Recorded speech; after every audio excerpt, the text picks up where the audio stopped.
Hey, what's up, everybody? This is Willem Alexander Coleman, aka Rasmataz, and I'm coming to you with part 2 of the discussion that we had last week, that you saw last week on the Rasmataz Weekly Show. I'm back here with Coach Vincent Abiwu, and we're still at the Regulators Campus Hub restaurant at Commonwealth Hall on the University of Ghana campus. Big shout to Mr. and Mrs. Arthur for allowing us to be here. And yeah, so I'm here with Coach Vincent Abiwu still, and we just want to continue the conversation we were having last week. Last week we were talking about nutrition, and another thing that he's very big on is sports infrastructure. So I want us to have a quick discussion about that. So yeah, so Coach,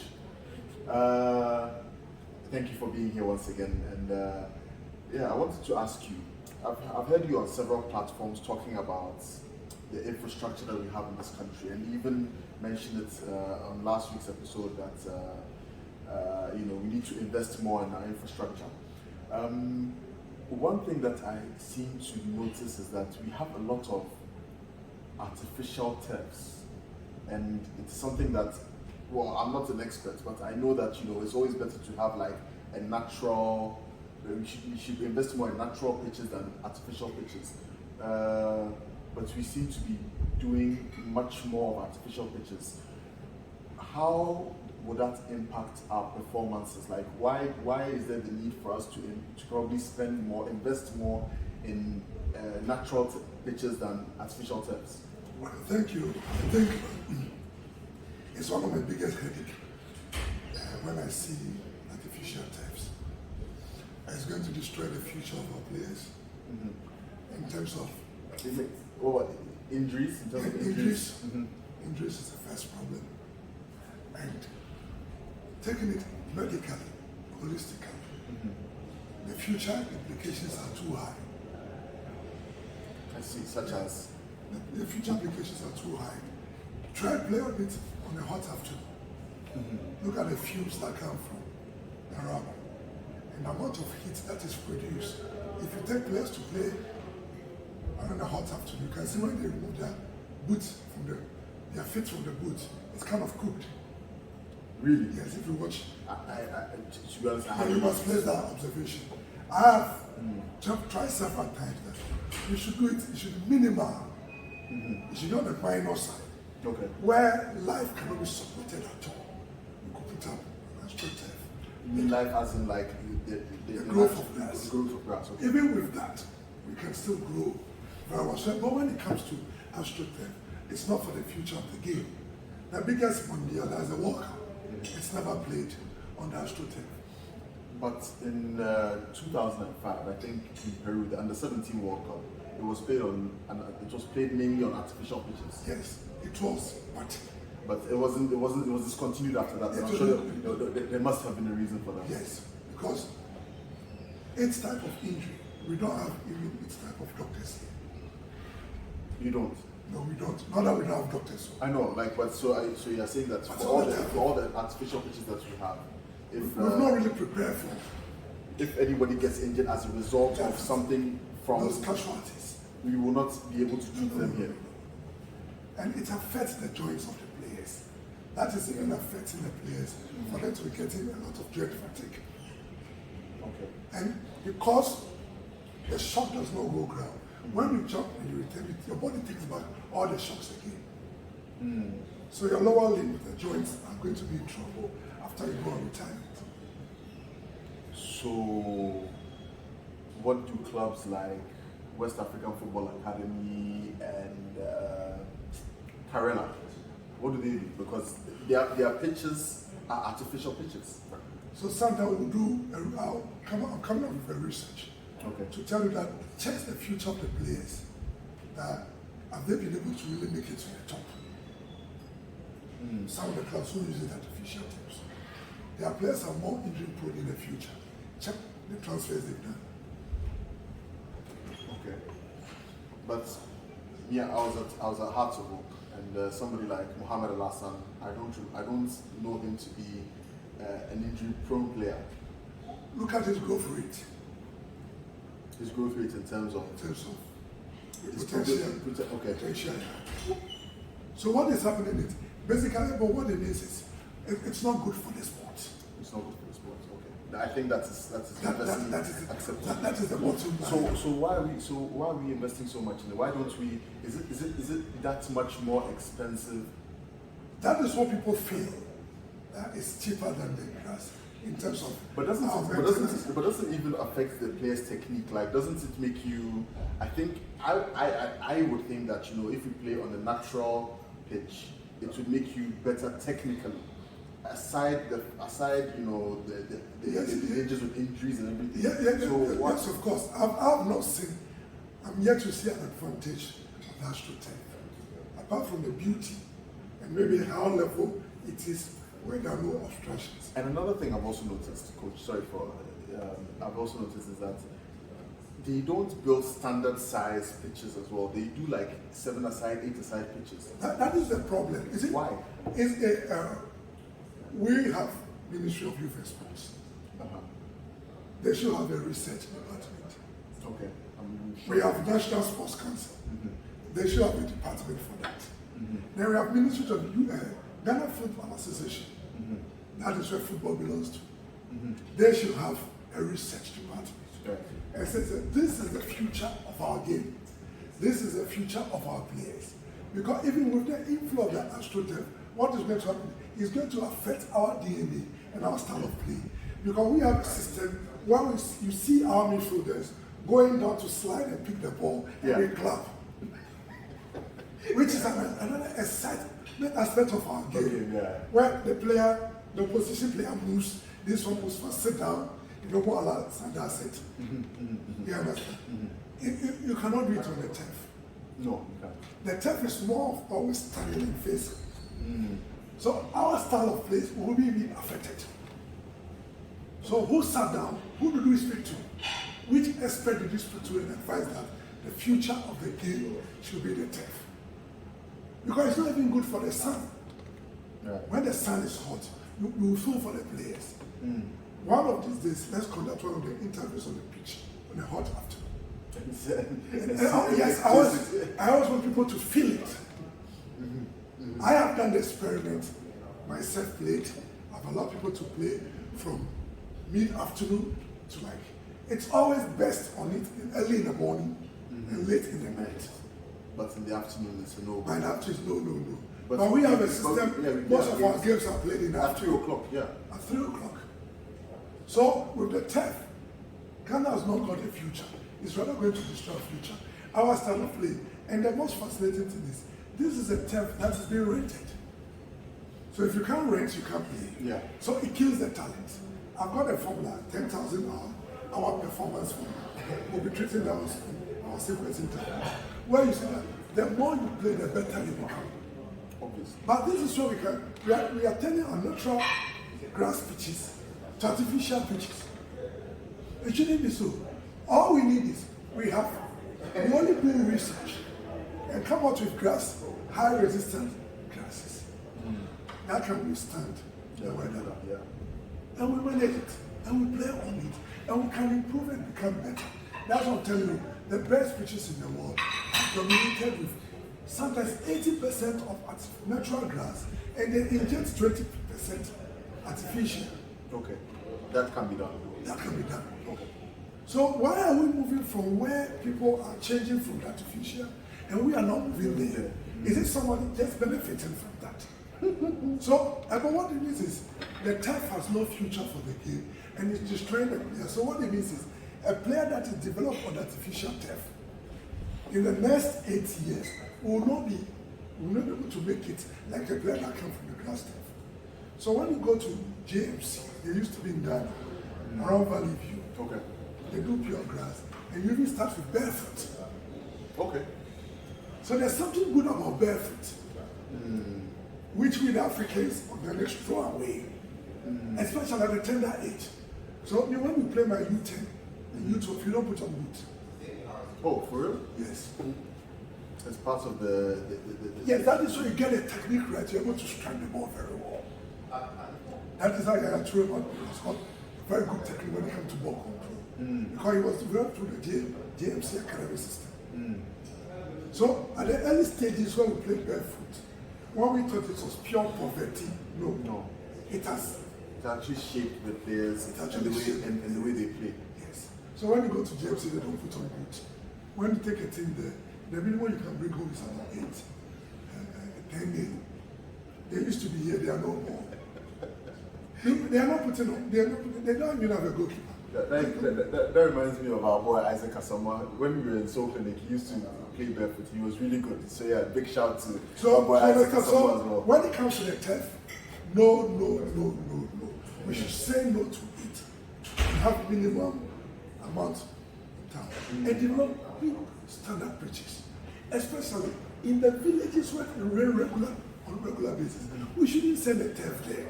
Yeah, it doesn't make too much sense. It doesn't make, because and the disadvantages. You see, because the water we drink comes from the ground. When we put such rubber on top, it actually drains, those chemicals drain into the soil. Yeah. So it's going to have an effect even on the ecosystem. So just look at the effect. The effect is not just on the players. Yeah, it's on the environment. On the ecosystem and whatever we are going to consume. So it should be done at places even far from our farming communities and areas. So the turf, if an opportunity is no. What we can develop, go to tech.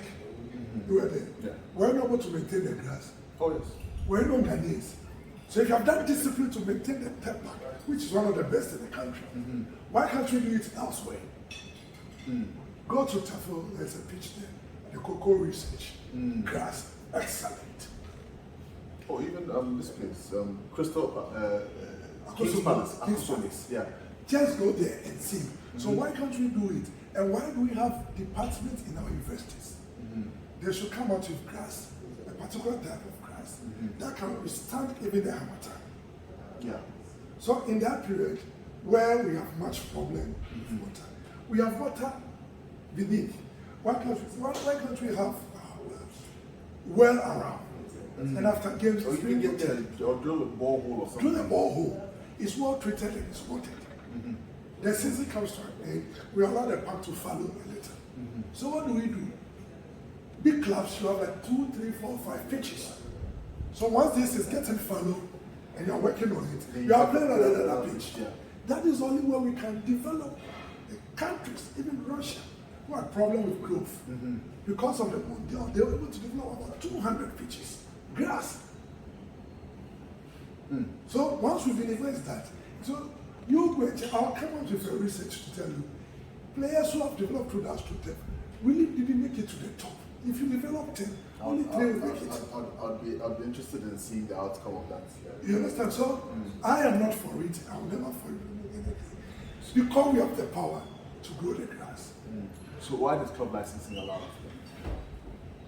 Do we have an alternative?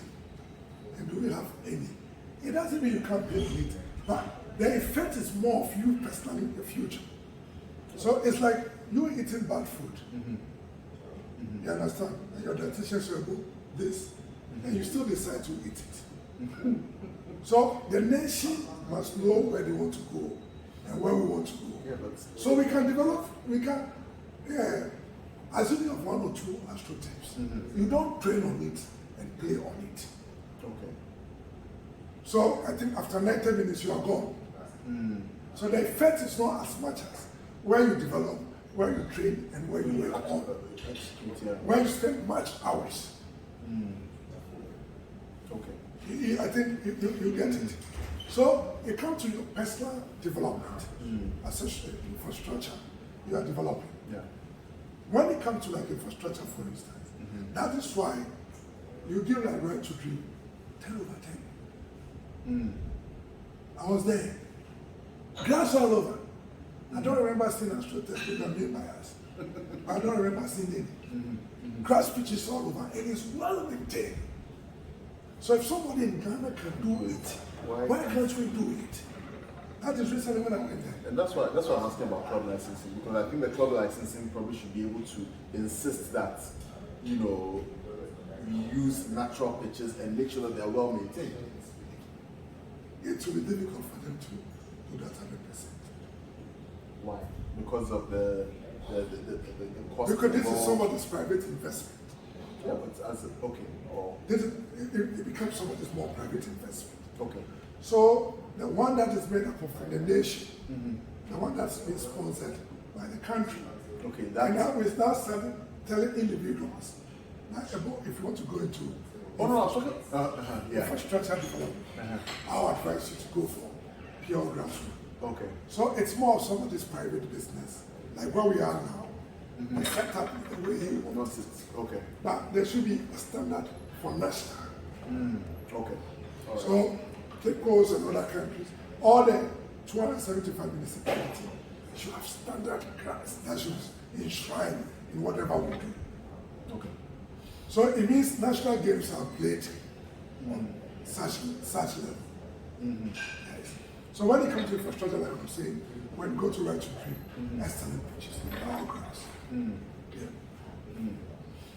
So what about other sports like athletics and basketball? And how do you think we can develop the right infrastructure? What kind of investment, like what kind of policy do you think that we need to even put in place to get these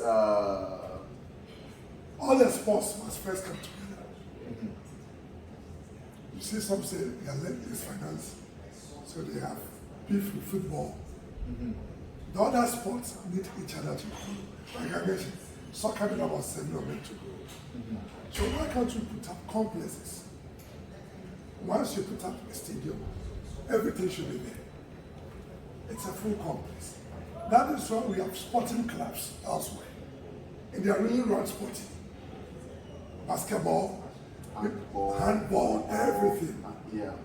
So as a country, we need to sit down and realize that what is even our strength? Football runs through the entire country.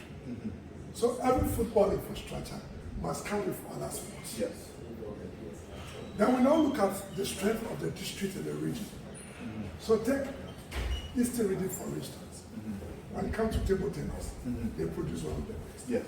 So apart from the complex, our major table tennis hall maybe should be in the Eastern region. Yeah. But we're going to have minor halls, all the regions. Yeah.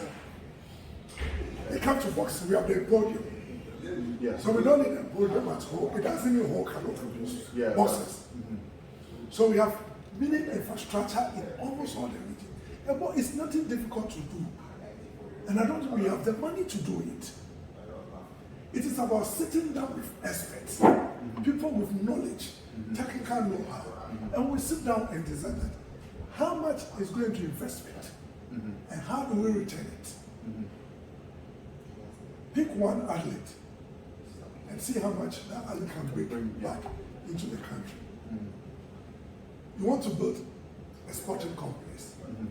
Estimated it's around $2 million. Oh, really? Yes. A sports complex? A sports complex. Just 2 million? Just $2 million. And I'm talking about first class, not just anything. Well, we can have about 3 soccer pitches, volleyball, basketball, multi-purpose courts. Because I did a structure and I gave it to an engineer to do quantity survey for me. Okay. And it was around between $1 million and $2 million. We have a system where land is available. Loads of it.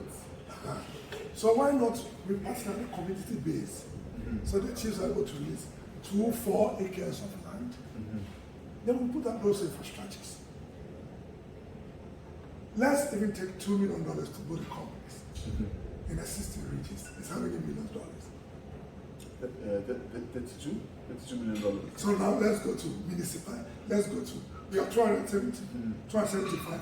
275 constituencies, yes. Let's try to build one major complex that can host a competition.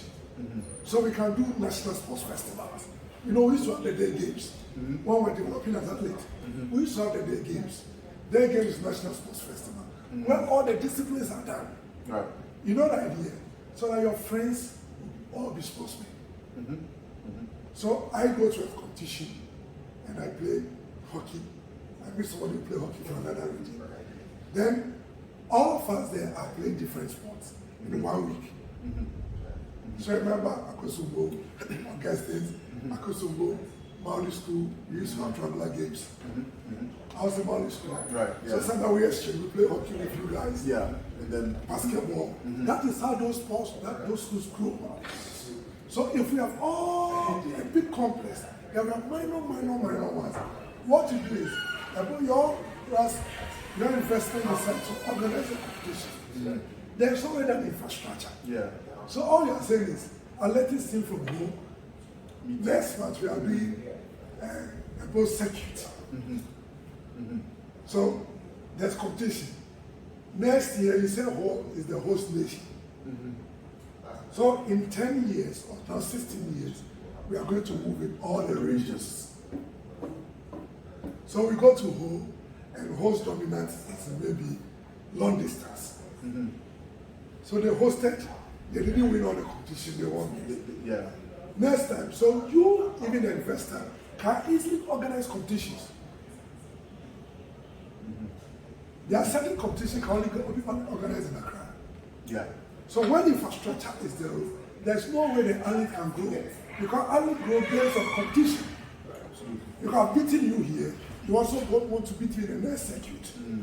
And once the infrastructure is good, we travel around. So travel and see, thing comes in, the touring. Then it broadens our mind and it affects growth. Because then your 2-4 want you to host it in Kumasi. So he said, come on. We have accepted the proposal. We also support him with maybe $100,000. So organize. Yeah. Achihini want to do it. Tabi Afede want to do it. So this is where we are going to involve the community. Right. And you say, come on, when we come, food is our problem. The farmers say, oh, we are donating food. The hotels there too are going to get clients. Definitely. So the ripple effect is big when infrastructure is good. Yeah, it boosts. So there's a change system. So there's a change system. So there comes a time people even bid. I want to host the championship. Right. Somebody also bid. DCs are bidding. Ministers are bidding. It's okay. The biggest bidder was Greater Accra. So I'll host it in Accra. Yeah. So there's that growth. So every 3 months there's competition. So no child wants to sit home idle. Because you've won the first circuit, maybe you got 10,000 Ghana. It's solving a problem at home. Yeah. Maybe a boss said, okay, if you win 3 circuits, you go to Spain, to Barcelona for maybe 1 month. Yeah. As part of your prize. Yeah. Or you have an opportunity People kill themselves. People will kill themselves. That is when growth comes. When there's no infrastructure, we become one way. So today, if it's not a Ghana, it's McDowell. It's choked. But it should be nationwide. It should be worldwide. And once you develop infrastructure, you are creating an employment. Because we need more coaches, we need more diet people, we need more physio, we need more masseurs. So you realize that every team goes with our management members, technical team, and the sports. So every team is giving you a ball. Let's take soccer. If every team is producing about 50 people, I'm not solving unemployment. Definitely.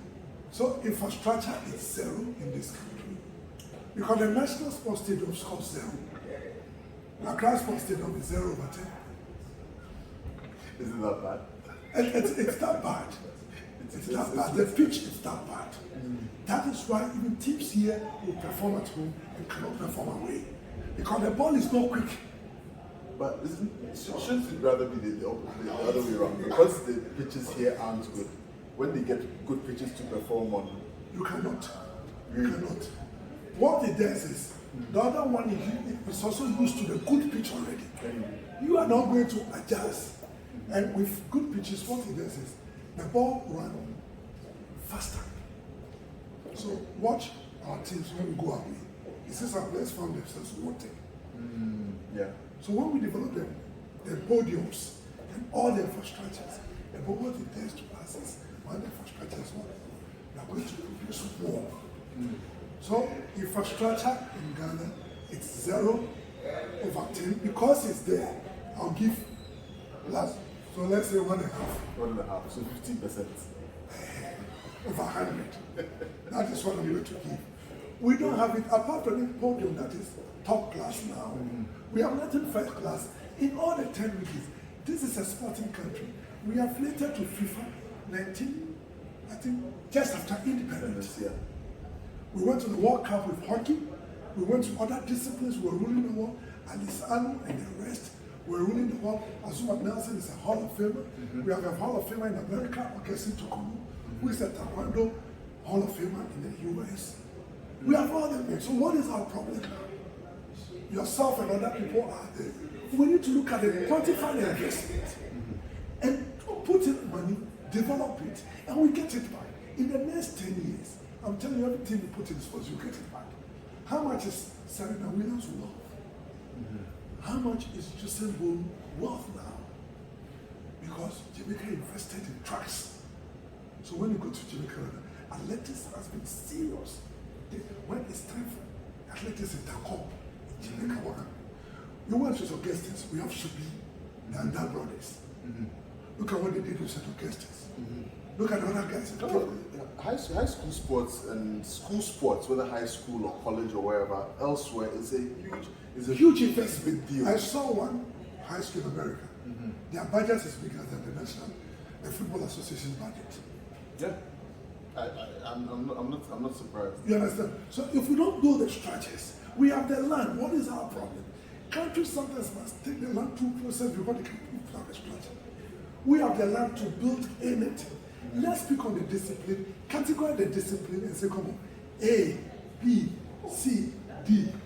This is on the minor side. Grow up and come and get badges.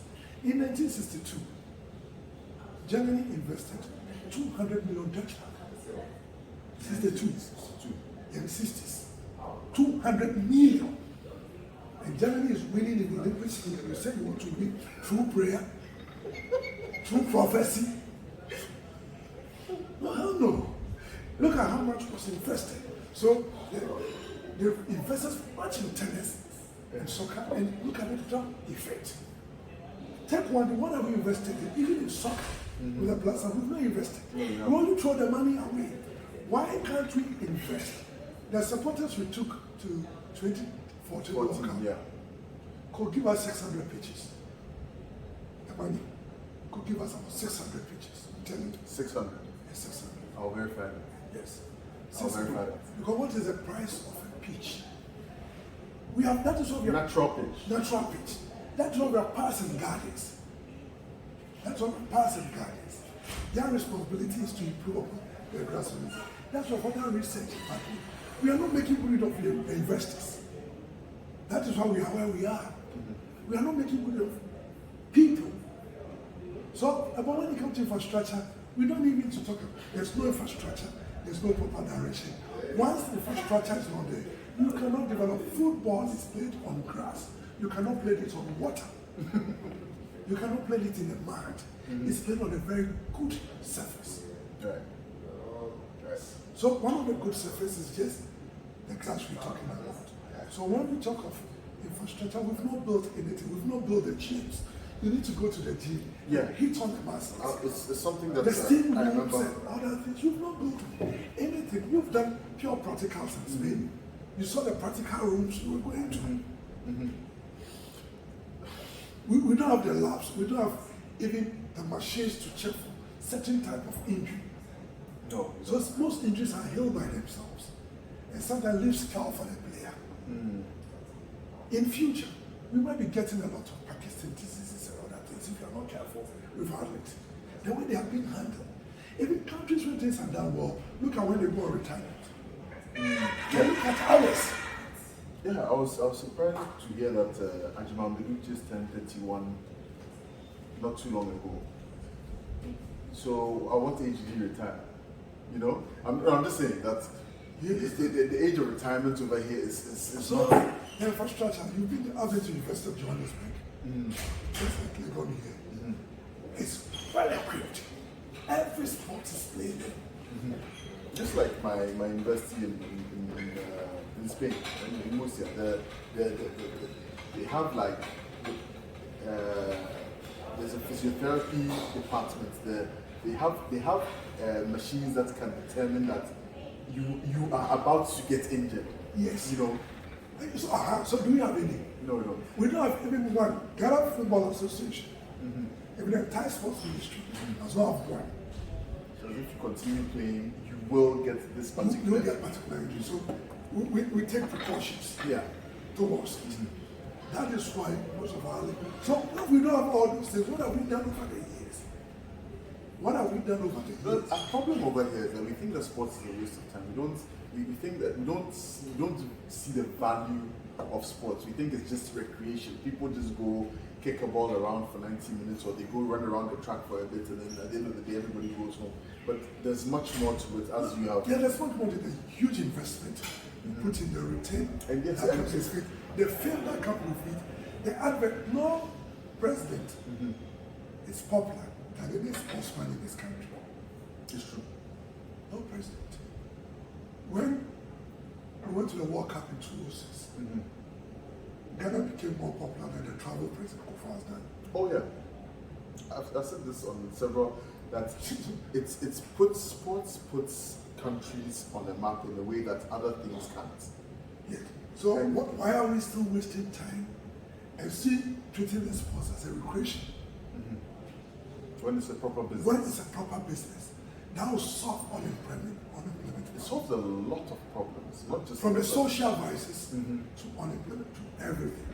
But this is where we are today, and we cannot. The top class clubs cannot even develop infrastructure. The Ministry of Youth and Sports has nothing to show for. All we show for is when we come back, we go to the presidency and present the athlete. But I'm sorry, but the Youth and Sports Ministry are building sports centers in all the regions. It's waste. I want to meet a chairman at any time, and even debate him at any time, and ask him that. A chairman because he initiated it. He initiated it. Okay. We must meet a new one, have an interview with him, and if he feels he needs, let me tell you something. What did you develop? We still have pitches, right? Yes. So what did we develop? What was so essential? What was needed in that particular region? Because you must take the geographic and demographic location of the project you want to build. So how then do you build something which they are here to develop interest? True. To the people. No. You look at the strong, like I said, table tennis, Eastern region, this athletics, Kumasi, you can't do athletics without Ashanti region. You can't do athletics. I remember when it was time for athletics, Greater Accra and Ashanti is like war. You can't do athletics without Ashanti. So why can't we have a pure athletics track there? Yeah. Volleyball, you can't do without Volta region. You can't do without Greater Accra. You can't do without Ashanti region. You even run across, I was even run across almost all the region. So why can't we have all those things? Hockey, you can't do without Ashanti region. You can't do it without Greater Accra. Go to Central region, you school there. Eastern region. Yeah, Eastern. You understand?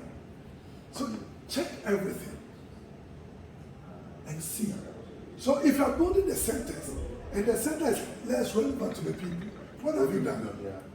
So you build up a center, and because it's a country, we are developing it. But let's prioritize it that, okay, these people need this one first. These people need this one second. These people need this one third. So by the tenure of your office, you've actually given everybody the same infrastructure. Yeah. But we started with where my interest is. So there's no way I'll start basketball in Buko. I'll start the boxing first. Yeah. Then you bring basketball to its level, other places. Because people see to be quite expensive sports because of the kick we wear. When you go to Usu, the kids who have made it to the US, not because they are more intelligent or they have higher IQ, but because there was tennis courts at Usu. Most of them followed their mothers to come and sell, and they became tennis stars, and they're now in the US. So you see what infrastructure does. Yeah. So somebody in Texas gives them the opportunity to might not be interested in tennis compared to the child in Usu. I played long tennis as well, like I told you. Yeah. Because we still about it, so I used to follow that he drops me when he's going to work. then I go to play tennis. So when the infrastructure can close, people naturally develop love for that particular situation. So when it comes to infrastructure, in short, I'll tell you, there's no infrastructure in this country. The infrastructure, everything you see is called below zero. Because we have modern basketball courts where you play on now. How many such basketball courts we have in this country? I interviewed your section not too long ago, and you were telling me that some of the schools, they actually even train on grass. Yes, grass. Because they don't have anywhere else to train. We train grass. Some if you go to train, we train in the sun. So basketball. The ball does not bounce well. Yeah. You don't get the right technique. You know what it is? By the time you get to your peak, you pick the wrong technique, which cannot be reversed. But if the infrastructure is good, right from day one, you're picking the right technique. The competition, how to pivot. How to pivot and everything. Yeah, when you pivot, you slip off. So you develop the wrong technique, that becomes normal with you. So once the infrastructure is strong, nobody should deceive you that when you get to where the good infrastructure is, you easily pick. That is why when we export 10, only one will become a star. Yeah. Because you destroy that child already. So the growth at the fundamental stages, that is where technique is paramount. So once you're able to pick the technique right from basic school to the university, by the time you get to college, you are there, you become an MBA star. So we have the tendency to produce all the stars. You look at the minor infrastructure, and the world starts with produce. So it tells that the moment we shoot up a little bit, we will compete with the world and we'll be above them. So what we need is, we need the physios, we need everything, we need all the structures. Once we can build this, we should get to Pam, and it should be the state of art facility. The dormitories, the gym where people swim, where we have the steam room, to take fat out of the layers. We take fat out of the layers. We've got a first class gym, where you go to work on your muscles and everything. We don't have rehab, proper rehab. No. When we do rehab, you've been there, you saw the rehab. They've got indoor tata tracks for it to start running. Yeah. Here we have let swimming, which is very essential to every sport. It is a matter of all sports. We don't have all those things. So infrastructure, boy, in short, I'll tell you, infrastructure, it's zero. Infrastructure in Ghana is zero. Anyway, so this is why I decided to start this channel. This is why I decided to start this show, so that we can have people like Coach Vincent come along and explain into further detail why we need the investment and how investments can actually show up our participation and investment can make us better, and better returns, both in terms of money and in terms of the achievements that we can get in sports. But yeah, Coach, once again, I'm very grateful for your time. I'm very grateful for you being here. Once again, this wasn't my unsolicited opinion. This was his opinion, and I solicited for it. And I'm very happy that he made the time to discuss these things with us. Yeah. So guys, thanks a lot for watching. Once again, if you like the video, please hit like. Please subscribe to the channel if you haven't subscribed already, and please share the videos for your friends to have a look as well. Thank you to Mr. and Mrs. Arthur once again for allowing us to be at their restaurant, the Regulators Campus Hub on University of Ghana campus. And yeah, I guess I'll be seeing you guys again real soon. Peace.